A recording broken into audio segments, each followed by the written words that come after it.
So the next light we're going to look at is the spotlight. So I'm going to go ahead and I'm going to delete that light. And let's go back up here to unlit. And I'm going to go ahead and I'm going to drag out a spotlight. And you're automatically going to see that there's a big difference between the way that these things work. Number one, I've got this big cone coming out of here. Let me kind of position this thing so I've got it centered over my little world right there. All right, and then we'll go back and we'll look at this thing lit so you can see how this does. All right, so this is a spotlight. Now, the cone makes it look different, but then when you're looking at the actual lighting in your scene, you go, well, what's the difference? I've still got fall off, I've still got that attenuation going on, but what's going on with that? Well, basically, the changes to the light occur over here in your details panel. I've got the same type of intensity setting. I'm going to go ahead and leave this at 5,000 because this light functions a little bit differently. A 100-watt bulb is something that's meant to be on a tabletop or maybe hanging from a ceiling and be about maybe head height and is meant to light up a very small area. Spotlights are meant to cast light much further. So by necessity, they're going to need to be brighter because a brighter light has to be used when you want to cast light for longer distances. So I'm going to leave that at 5,000 for now. I've got my light color here as well. I can change the light. I've got an inner cone angle and an outer cone angle. Okay, now here's how that works. And if I zoom in on that, you can see, maybe you can see the fact that there are two cones there. No, not really. All right. So here's how those things work. Inner cone, there we go. I have an inner cone, and look at the light on the top, the tabletop down there. All right. If I take that down to 0, which is off, I'm not using it, you'll see the way that I have this big light ball right here. Okay. If I go in and I start to raise that and pull it out, you'll notice that as I go and butt up against the outer edge, I'm casting more light out here now. I actually have more light being cast out on the ground. So what I'm doing with my attenuation is I have an inner cone and I have an outer cone. And the difference between this one and the attenuation on a point light is on a point light, I've got a big sphere that goes around it, and the light from wherever the icon is, all the way out to that sphere, the light is coming out and then fading out as it gets to that big sphere, and once it goes beyond it, there is no more light. Because I'm dealing with projected light in this particular case, it's coming from up here and it's shining down on the floor. Basically what I'm using is an inner cone.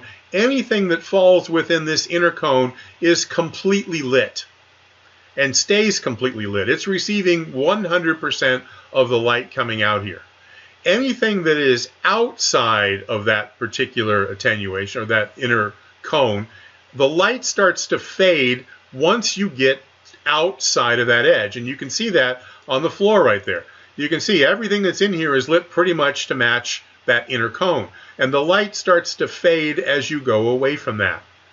So, and then once you get to the outside cone, it's completely gone. And it actually fades out pretty quickly, even though that outer cone is much bigger. I'll go ahead and take that and kind of pull it back in. The outer cone is not really having that much of an effect right there. So I got an inner cone of 61 and an outer cone of, say, like 900. And you can just type those numbers in, or you can use that little sliding thing over here, the little arrows on the right to do that. But basically, I have now this full attenuation on the inside, and I can control the fall off of the light once it goes beyond that. Okay. Source radius has to do with the size of that object up there, as does source length. Okay. So my intensity, and I can take that intensity and I can boost it up, and you can see that I've taken this thing up. That's a setting now of 35,000. All right, considerably brighter than the 5,000 that was there originally for the other light, and yet when I go in to play this one, the room doesn't seem overly bright. It seems fairly well lit. And I can look up. You're not going to see the source up there. The lights themselves are invisible. So you don't actually look up and see a light object up there. You only see what happens when the light is projected down onto the ground. And that's kind of what's happening right there. So I'll go back up and click on that, and we'll control it. And you can rotate that. You can change the direction that it's being cast, just like it would a spotlight. I can rotate it back and forth. I can project light from the side. I can project it from an angle. I can treat that thing like a real spotlight, and it'll do everything that I want it to do. Let's go back to unlit, and I'm going to delete that. All right, the last light I'm going to add into this one right now is the directional light. Okay, and the directional light here, I'm going to put that in.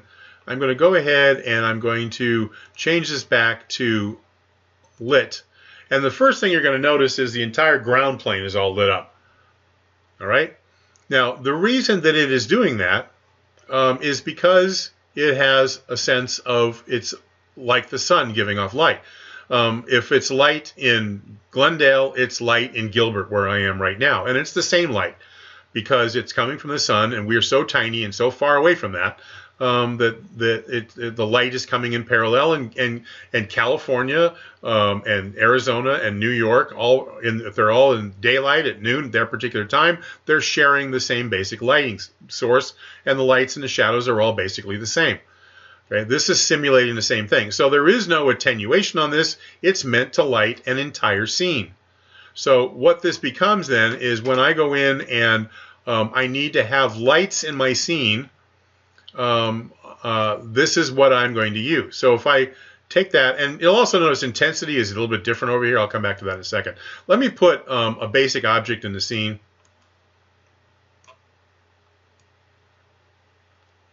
Set that right there.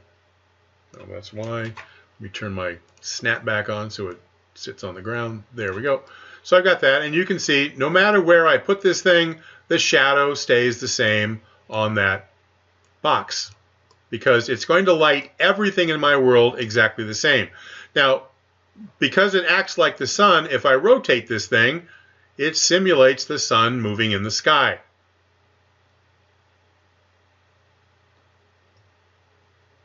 So I can simulate, just by putting one of these things in here, I can simulate sunlight from any direction, and I can also simulate day or night. Like I said, most nights, if there is a moon, there is moonlight. And if there's a moonlight, there is some really, really fine ambient lighting going on. So I can take that light and maybe set it down to a 1, or set it down to 0.25, or set it down to 0.05, and you get just enough light in your scene to where you can see things. And you can see as I get up on that, it's like the way that the lights work in here is they adjust like your eyes adjust. So when you first go into a scene, it takes a second for your eyes to adjust. So up here, I am looking at the light, and so even though I'm looking at what is an icon of a light, it's treating my eyes as if I was staring into a light, and the rest of the world is really dark. I drop below that light and come in, and my eyes slowly get adjusted to the lighting in the scene. So the way that we're going to be using these lights is kind of the way that I've shown you here. Okay? We're going to be using this particular light to go in and to add overall lighting to a scene. If we're doing an outdoor scene, this is going to be our sunlight. It's going to match the direction of the sun in the sky. It's going to match the intensity of the sun in the sky, and it's going to cast shadows in the direction that I need to have them cast. And I can take this thing and I can rotate it around and kind of do anything I want to with it. That's large. We'll work our way down from really large to next, which is a little bit smaller, and those are going to be spotlights. If you need to light up a particular object, like using a spotlight type effect, we would go to that. And then we would use local lighting, like lamps and overhead lights and things like that. We'll use a point light for those types of things. Now, those are the only 3 types of lights in here, yet there are all kinds of lights in the world. And you have to keep that in mind. And one of the things you'll notice when we're dealing with this one is our settings over here are a little bit different in terms of what we've got. I've got light shafts. I can add light shafts coming out of that. So if you look up into the sun, you'll get, like, if light comes through clouds, you'll get those light rays coming through. I can add those light shafts in here. There are a lot of different, I can add the bloom to that, which increases the amount of the lighting in there. So if I come back down, and you're seeing it right there, the light bouncing off of that. I think hopefully you can see it's kind of like this hazy area on the top of that. That's all coming off of my light shafts and my light shaft blooms, and they're really kind of a cool effect. Let me turn those things back on, and if I can actually, can't really achieve that look with nothing else in this room, but that's kind of what's going on there. Now the skylight doesn't do anything. Let me go back to unlit. Let's take that and delete it. Let's drag a skylight over here. Skylight doesn't do anything, and the reason that it doesn't do anything here is because there is no sky. That it goes hand in hand with the sky dome. They both have to go in there together. What this really controls is it controls the color of the light that you see in an environment. So for example, a photograph that you might see at sunset, where everything is real warm, it's orangey and yellowish, and everything just feels the sun is setting, and you got this nice orange sky, and then it has this nice orange lighting on everything. That orange light reflects off of everything and changes all of the colors. Okay, that's what this does. This takes the colors of the sky, which in this case are black. There's nothing up there. It takes the colors of the sky, and that becomes the reflections, and that alters the color of everything that you see in your scene. So it's a great thing. You're always going to use one of these when you're dealing with a scene. It's just in an empty world like this, it doesn't do anything. But if you wanted to set your sun to be orange and you wanted everything to look like that, you're not really going to go in and change most of your lights to reflect the color. You can do that with your sunlight, and you can set it so the light that it's shining on everything that's reflecting the light is going to come from this particular object, which is going to pick up the colors in your sky dome. And that's what we're going to use it for. So those are the 4 types of lights: directional, point light, spotlight, and skylight that we're going to be dealing with. Everything that we do is going to be done with a combination of those 4 lights, and you can do a really nice job of lighting up a scene and making it look very realistic. It is one of the hardest things to do in 3D, no question about it.